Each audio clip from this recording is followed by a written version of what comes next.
tower ni Rapunzel. Ayan oh. Good morning guys! So kakagising ko lang po ngayon and happy Friday! Papasok ako ng office ngayon kaya magpe-prepare na ako so maliligo muna ako. Yung ibang mga kakilala ko dito, usually hindi na sila naliligo pag umaga, naliligo sila pag gabi. Pero ko kasi nasanay ako pagpapasok sa office or nung dati pa, nung college or pagpapasok sa school, naliligo. So nasanay na akong gano'n. So maliligo po muna ako and samahan niyo po ako ngayong araw na to. So ito guys, naglalakad na ako and nakabihis na ako. Papasok na ako ng office. Medyo makulimlim yung weather ngayon kasi ganito talaga pag autumn. Medyo nag-start ng malamig and hindi pa ako nagbe-breakfast so sa office na ako magbe-breakfast. So ayan po. So guys, saktong-sakto, merong pa-cupcake. So hindi pa ako nagbe-breakfast and ayan, mayroong pa-cupcake so kakainin ko to ngayon. Hi guys, so tapos na yung first half and magla-lunch na kami ngayon.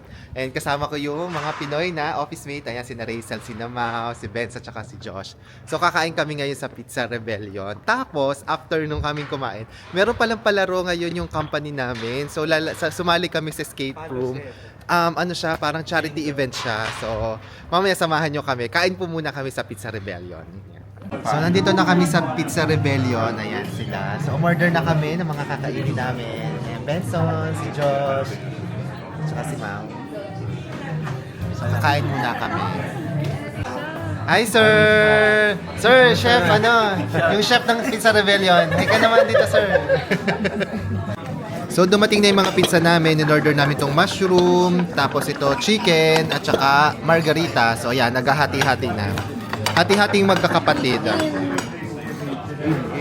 Katapos lang namin kumain at mag-start na kami ng escape room namin. So, sumali pala kami dito sa isang event dito sa Guernsey na charity event siya. So, yung registration namin, mapupunta siya sa isang charity. And, ayun, nag-enjoy ka na diba? Tapos, nakatulong ka pa and busog ka pa kasi kumain kami ngayon.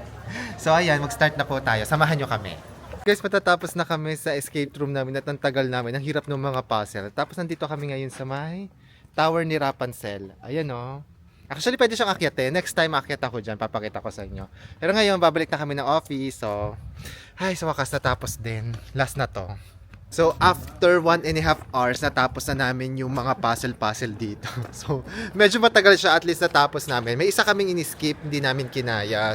So, habang naglalakad pabalik ng office, napadaan ako dito sa May Elizabeth College. Ayan po yung school dito.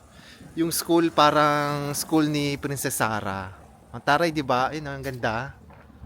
Ayan guys, tapos na yung Friday and tapos na yung work. Medyo nakakapagod pero at least weekend na kinabukasan.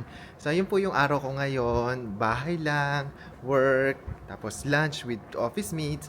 And then buti na lang ngayon merong pa-event sa company. So medyo nakalibre kami ng 1 oras kasi naglaro kami. Pero for charity event naman yon. So yun po yung day ko ngayon. So thank you po pagsama sa akin.